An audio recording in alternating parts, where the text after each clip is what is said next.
Beverly is a student nurse who told me about her aha moment. It was to do with fear, or rather her refusal to fear. Most of us love our tutor and see her as a kind of mother figure. She calls us ladies, even though there's a man in the class. Whenever she talks about the NMC, it always feels like a warning, even though some of us joke that the NMC stands for Nurses Must Care. But the class always goes quiet when she mentions the NMC. In this book, Stories of Resilience in Nursing, Tales from the Front Line, 10 nurses tell me their stories.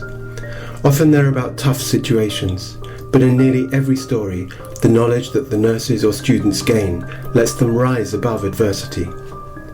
Sometimes the knowledge comes in a dream. Polly, the nurse who wrote poetry and went missing. Polly was a nurse who was a poet. Things went better for Polly as a poet than as a nurse. I remember I was shaken to the core after being sent to theatre for the first time. There was an operation for bladder cancer. It was the first operation I'd seen. I won't tell you what they did. I literally could not speak. But I noticed that as soon as I had a pen or a pencil in my hand, I could make something of what was happening, instead of events making something of me. Polly sent me, in the post, a photograph taken on a holiday she took with her aunt and a niece and nephew. She says it was taken on Lake Lucerne in Switzerland. I met Simone at F Mondays on Brixton Hill.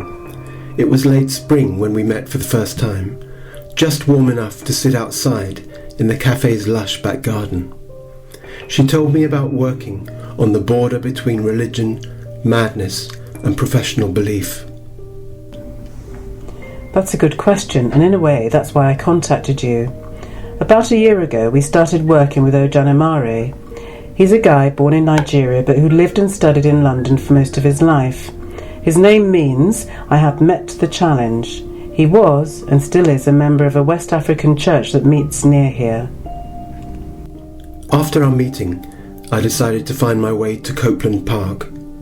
I remember that it was still raining heavily, and that the collapsible umbrella I had with me more or less collapsed. Even in the rain, it was a relief to discard it in a bin and leave it behind. I caught the 37 bus to Peckham Rye, travelling in my favourite seat at the top in the front.